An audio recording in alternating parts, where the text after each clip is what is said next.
My name is Sheila, and if there's one thing you should know about me right off the bat, it's that I grew up surrounded by books. More than just stacks of them at home, my dad managed a big publishing house, and ever since I was a little girl, I'd tag along with him to work whenever I got the chance. Got your nose stuck in a book again? Dad would joke every time he found me curled up in some corner of his office, deep into whatever I could get my hands on. Yeah, and I bet I can read more books than you this month. I'd shoot back, always ready for a challenge. Those days at his office, I wasn't just reading, I was living in worlds crafted by imagination. It was magical, really.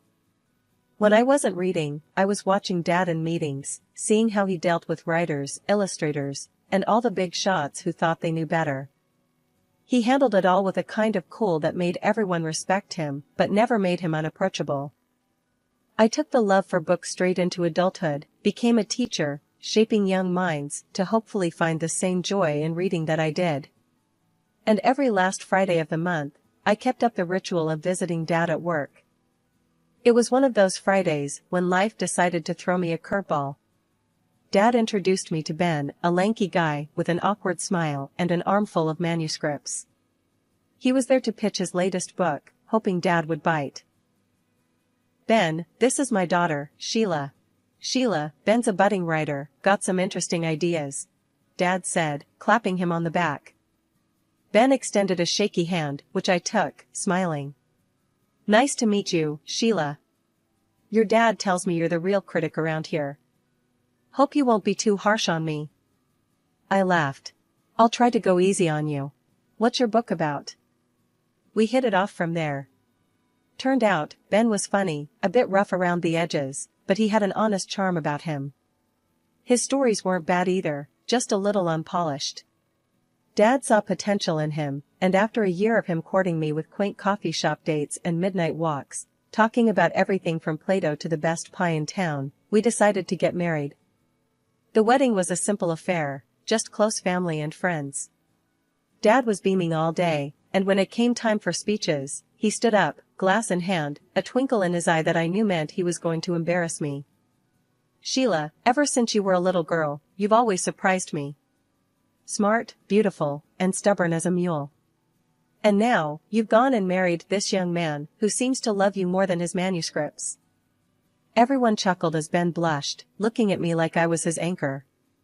To Sheila and Ben, may your lives be filled with more love than there are books in my office, and that's saying something, Dad concluded, raising his glass. Life with Ben started like a fairy tale, but fairy tales don't tell you about the bills and the late nights worrying about how to make ends meet. Ben's books weren't exactly flying off the shelves, and as much as I believed in his talent, the world didn't seem ready to bite. I upped my hours at school, took on extra classes, and even ran after-school clubs. Anything to keep us afloat. Hey, I picked up an extra shift at the tutoring center, I mentioned one evening, stirring a pot of spaghetti, trying to keep the concern out of my voice. Ben was at the table, papers spread out like a wild sea of ink and frustration. He looked up, his eyes tired but grateful. Babe, you're killing yourself with all this work. Maybe I should get a regular job, put writing on hold for a bit. I walked over, took his hand, feeling the rough edges of his fingers worn by endless writing. No, you're going to crack it, I know it. We just need to keep at it a bit longer, okay? Your stories are good, they just need the right eyes. He squeezed my hand, a silent thank you hanging between us. That night we ate dinner late, talking about his latest manuscript that just couldn't find a home. One day, Dad dropped by, something that wasn't unusual, but the look on his face was. He had that "I've got an idea" expression that usually meant things were about to get interesting. Ben, have you ever thought about writing for kids? I mean, Sheila here has all the inside scoop, spending her days with them.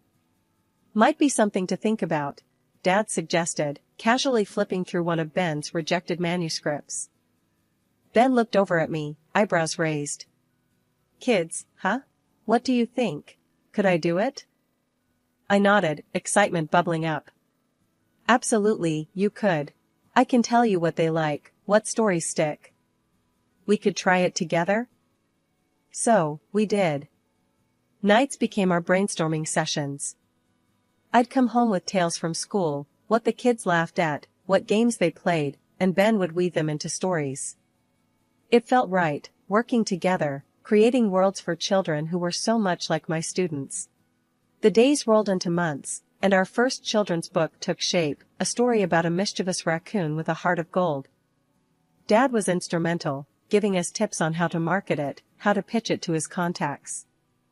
When we finally got a publishing deal, it felt like we'd won the lottery. "Here's to Rocky Raccoon, may he be the first of many," Ben toasted, holding up his beer one night in our little kitchen that suddenly seemed too small for our growing dreams. "To Rocky," I echoed, my heart full, thinking maybe, just maybe, we'd turned a corner. Rocky Raccoon was just the beginning. After the first book hit the shelves and kids went nuts for it, Ben and I knew we had something special. We buckled down, turning out stories faster than you'd believe. Our little office at home became a workshop of dreams, paper everywhere, ideas scrawled on walls, and endless cups of coffee. One evening, as we were knee-deep in our third book, Ben tossed his pen down and stretched. "Can you believe this, Sheila? From barely paying the bills to signing autographs at book fairs. It's nuts." I laughed, tossing a crumpled paper ball at him. "We're not quite J.K. Rowling yet, but yeah, it's wild. Kids are actually dressing up as our characters for Halloween." Ben picked up the paper ball, shot a grin at me, and threw it back. "And to think, all this started with your idea to write for kids. You were right on the money." As our fame grew, so did the opportunities. Invitations to schools, interviews, even a TV spot. I was teaching less and writing more, which was a dream come true in its own way. Dad was over the moon, always bragging to anyone who'd listen. "Ben and Sheila, the dynamic duo. You guys are smashing it," Dad said one day, dropping by with a new contract from a big-name publisher. "They want a series, can you believe it? A whole series based on your characters." Ben, who was usually the cool one, nearly jumped out of his chair. "A series? That's big league, baby. Sheila, we've hit the jackpot." As our book series took off, our lives changed in ways we'd never imagined. We bought a new house with more space for our work, and every room felt like a piece of our success. Celebrations were frequent, with friends and family always eager to toast to our success. At one particularly lively party, with our closest friends raising glasses in our new living room, I took a moment to watch Ben, laughing and sharing stories. I felt a mix of pride and a twinge of fear. Were we ready for all this change? "Hey, you okay?" Ben noticed my quiet moment and sidled up beside me. "Yeah, it's a lot, isn't it? But good. Really good," I smiled, leaning into his side. He kissed my forehead, wrapping an arm around me. "It's more than good. It's everything we dreamed of. And I couldn't have done any of this without you, Sheila." Life got even more hectic, but in a way that made every busy moment worth it. Soon enough, I was cradling our newborn son, deciding to step away from teaching to focus on our family. With Ben's writing now more than enough to support us comfortably, I threw myself into being a mom and a collaborator on each new book. Even though I wasn't in the classroom, I kept my hand in education by channeling what I knew about kids into our stories. "Look at us, huh?" I said to Ben one night as we looked over our latest manuscript, the baby asleep in the next room. "Making books and raising a little boy. I think we're kind of superheroes." Ben laughed, pulling me close. "Yeah, superheroes who deal in diapers and dialogues. But I wouldn't have it any other way." The evening of Dad's 70th birthday was supposed to be a grand celebration, and it was. Held in one of the big fancy restaurants downtown with a buffet where everyone seemed to mingle effortlessly, except me, perhaps. As the night unfolded with laughter and the clinking of glasses, I couldn't help but notice Ben. He seemed unusually occupied, not with me or our son Jamie, who was now 17 and more into his phone than the party, but with a young woman whose laughter seemed a bit too loud, even over the buzz of party chatter. They were tucked away at a corner table, heads close, talking animatedly. Something inside me tightened. I tried to focus on my dad, who was busy being the life of the party, but my eyes kept darting back to Ben. Finally, I pulled Dad aside during a quieter moment. "Dad, who's that woman with Ben?" I tried to sound casual, but my voice betrayed a tinge of concern. "Oh, her?" Dad glanced over, following my gaze. "That's Lisa, the assistant editor at the publishing house. She's been working closely with Ben on his latest project." I nodded, feeling a lump form in my throat. They seemed to be getting along well. Dad gave me a reassuring pat on the shoulder. "It's all professional, honey. You know how these events are, just shop talk and networking." His tone was dismissive, but it did little to ease the nagging doubt in my heart. Pushing down the jealousy that bubbled up, I plastered a smile on my face and returned to the festivities. Relatives and important guests came over to congratulate Dad, pulling me into conversations and away from my spiraling thoughts. As the evening wore on, I found myself watching Ben and Lisa from across the room. They were laughing again, their heads tilted together in a way that looked far too intimate for a simple work discussion. Each laugh, each shared glance between them felt like a small puncture to my heart. "Let's get some fresh air," I suggested to Jamie, needing an escape from the stifling atmosphere. Outside, the cool night air felt like a balm. Jamie and I leaned against the railing, overlooking the city lights. He talked about school, his friends, and his plans for college, normal things that felt grounding in that moment. "Thanks for being here with me, Jamie. I needed this," I told him as we headed back inside. "Anytime, Mom. You know I've got your back," he replied, bumping his shoulder against mine playfully. We re-entered the party, my resolve strengthened. I would enjoy the evening for Dad's sake, for Jamie's. As for Ben and whatever was happening there, I would deal with it later, when the music stopped and the guests went home. After returning from some fresh air with Jamie, I couldn't shake off the uneasy feeling that had settled over me. As much as I tried to focus on the celebration, my eyes inevitably wandered to where Ben was still chatting animatedly with Lisa. It was like watching a play where you already knew the tragic ending, but you couldn't leave your seat. Determined not to let this spoil the entire evening, I tried to mingle. Yet, every laugh and snippet of music seemed to echo with underlying tension for me. Finally, I decided to head to the ladies' room to freshen up, perhaps clear my head. That's when it happened. As I walked down the quiet hallway towards the restrooms, the muffled sound of voices stopped me dead in my tracks. The door to one of the private dining rooms was ajar, and through the crack, I saw Ben and Lisa. They weren't just talking, they were in an embrace, kissing like two teenagers, hidden away from prying eyes. My heart hammered against my chest so hard I thought it might burst. Anger, shock, and a profound sense of betrayal swirled inside me. I felt rooted to the spot, hidden by the shadow of a decorative plant. Just then, their conversation floated out, clear and sharp. "We need to figure this out, Ben. Once your book launches, we'll have enough to start fresh." "Just you and me," Lisa whispered, her voice thick with emotion. Ben's reply was a low murmur, but his words were like daggers. I know. I just need a bit more time to sort things out with Sheila. It's complicated with Jamie and everything."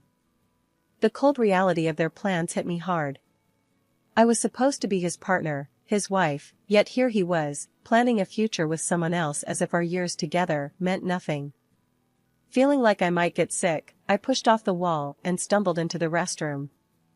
Inside, I leaned against the cool tile, my reflection in the mirror a stark reminder of the fool I had been. Tears threatened, but I willed them back. Crying wasn't going to help, I needed to think. After a few deep breaths, I splashed water on my face, trying to erase any sign of my tears. Composing myself, I stepped back into the hall, only to bump straight into Dad. "Sheila, what's wrong? You look pale," Dad said, his voice full of concern as he noticed my disheveled appearance. "It's nothing, Dad. Just feeling a bit under the weather," I lied, attempting to brush past him. Dad, however, wasn't having any of it. He took my arm gently and steered me away from the main hall into a quieter corridor. This isn't just a headache, is it? Talk to me, honey. The floodgates opened, and I poured out everything to him, from Ben's frequent late nights to what I had just witnessed. Dad listened, his face hardening with every word. "This needs careful handling, Sheila. We'll sort it out, don't you worry," he assured me, his tone firm yet soothing. "Let's meet at the detective's office tomorrow. We'll get to the bottom of this." Nodding, feeling a mix of relief and dread, I agreed. The rest of the evening was a blur. I couldn't bear to stay any longer at the party, claiming illness, and left with Jamie, who was confused but too sleepy to question much. Ben didn't come home that night, claiming later that he was caught up at work. I knew better now, but kept my newfound knowledge to myself, preparing for what was to come. The next steps needed to be planned with care, and I was grateful to have Dad by my side, ready to face whatever lay ahead. The next morning felt like one of those days when you wake up wishing the world would give you a redo. With a heavy heart and a mind racing with thoughts of betrayal, I drove to the detective's office where Dad had agreed to meet me. He was already there when I arrived, his face a mask of concern and determination. The detective, a middle-aged man named Ron, ushered us into his office. His room was lined with shelves filled with files and 2 chairs opposite his cluttered desk. It looked like a place where secrets came to light, and I braced myself for what was next. "So, Mr. Morris told me a bit on the phone. You want to look into your husband's activities, correct?" Ron's tone was professional, but there was a hint of sympathy in his eyes. "Yes. I need to know if what I saw is just the tip of the iceberg," I said, my voice faltering a bit towards the end. Ron nodded, pulling out a notepad. "I'll need some details from you. Times, places, any particular people involved besides the woman you mentioned." As I recounted everything, from Ben's late nights to the incident at the party, Ron took notes, his expression unreadable. After I finished, he leaned back in his chair, tapping the pen against his notepad. "We'll start with surveillance, check his known hangouts, and track his movements. If he's meeting this woman, we'll find out when and where. Do you want photos or just a report?" "Photos," Dad cut in before I could answer. "We need everything documented, just in case." "Understood," Ron replied. He then looked at me. "It might take a few weeks to gather everything. These things, they take time and patience." 3 agonizing weeks later, we were back in Ron's office, sitting across from him as he laid out what he had found. The folder he opened seemed to spill out my worst fears. Photos, detailed reports, bank statements, and more painted a picture I couldn't deny. "Mrs. Morris, I'm sorry, but it's as you suspected," Ron began. "Your husband has been seeing the assistant editor for over 2 years. Since shortly after she was hired by your father." My heart sank as he continued. "He's transferred large sums to her accounts. Bought her an apartment and a car.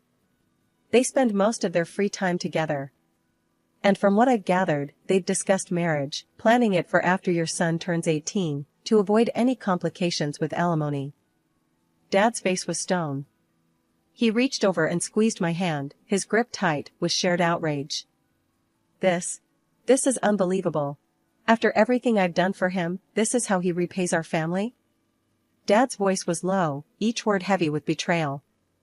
I sat, frozen, as the reality settled in. The man I had loved and trusted had planned his future on the ruins of our past. "What do we do now, Dad?" My voice was barely a whisper, drowned out by the roaring in my ears. "We'll figure this out, Sheila. We'll make sure he regrets this," Dad said firmly, his jaw set. Dad had invited Ben, me, and Lisa, the assistant editor, to our family home under the guise of discussing a new book. Once we were all seated in the living room, which had always been a place of warmth and laughter, Dad started the meeting in a tone that was unnervingly calm. "Thank you all for coming. Today, I thought we'd discuss a potential new plot. Something real, something revealing." Ben looked uneasy, glancing at Lisa, who was visibly nervous. I sat silently, watching as Dad opened a folder thick with photos and documents, the evidence collected by the detective. He slowly pulled out one photo after another, laying them on the coffee table for all to see. Imagine a book where the main character, a successful writer, betrays everyone who loves him. Dad began, his voice steady but cold. Ben's face drained of color as each photo and document showcased his affair, his financial betrayals. Dad didn't stop there. He recounted how Ben got his start with his help, how I had supported him through thick and thin, writing the early books that made him famous, providing ideas and editing drafts. You see, I've invested a lot in you, Ben. And this, he waved at the photos, is how you've repaid us. Lisa began to cry softly, her hands trembling. I didn't think it would go this far, she murmured. I'm so sorry. I'm pregnant. Dad's eyes then turned to her. And you, young lady, think about the decisions you make and who they hurt. The room was thick with tension, a stark contrast to the decorous surroundings. Then, Dad leaned forward, his hands clasped together. I could make a few calls right now, to some very influential friends in the publishing world. What do you think would happen to your career then, Ben? Ben was shaking, his voice barely audible. Please, I made a mistake. That's not enough, Ben, I said, my voice firmer than I felt. I slid the divorce papers across the table. Sign these. They state that all assets stay with me, as do the rights to our books. Lisa gasped, clutching her stomach. Please, don't leave me with nothing. I looked at her, my heart hardening against the betrayal, but softening at her plight. I'll leave you the apartment Ben bought you. That's more than generous, all things considered. She nodded quickly, wiping her tears, and signed the papers. Ben tried to argue, his eyes darting from the documents to Dad's stern face. This isn't fair. I deserve. Dad picked up his phone, holding it menacingly. Do I need to make those calls, Ben? Defeated, Ben signed the papers, his hands trembling as he realized the full extent of his losses. Once the door closed behind them, the silence was almost deafening. Dad turned to me, his expression softening. Sheila, let's focus on a fresh start now. You and Jamie need something better, something new. Maybe think about moving closer to us, getting a new place where you can make new memories. I nodded, feeling the weight of the day settling on my shoulders. I'll think about it, Dad. Thanks, I managed to say, the prospect of moving forward both daunting and necessary. When I got home, Jamie was waiting, his face anxious as he looked up from his homework. Mom, are you okay? How did it go? Sitting down beside him, I took a deep breath. It's over, Jamie. Your dad and we're done. He made some choices, and I made some too. We're going to start over, just you and me. Jamie reached out, taking my hand, his support immediate and firm. I'm with you, Mom. It's been rough, but I know you did the right thing. Let's just move on, together. Over the next few weeks, we talked a lot about our next steps. Dad's suggestion to move closer kept playing in my mind. The idea of a fresh start grew on me, and soon, Jamie and I began looking for a new place, somewhere closer to my parents, somewhere we could build a new life. Finding the right house took time, but when we did, it felt right, a cozy place not too far from my parents, but still our own. As we settled in, I returned to teaching. Walking back into the school, seeing the children's faces light up, hearing their laughter and excitement, reminded me why I loved my job so much. These kids, with their endless curiosity and resilience, helped me find my own strength again. Life started to find a rhythm again, a new normal that was different but fulfilling. Jamie thrived, diving into his studies and eventually heading off to university. His resolve and support never wavered, anchoring me through the changes. One evening, as I sat on the porch of our new home, watching the sunset, Dad came over, sitting beside me.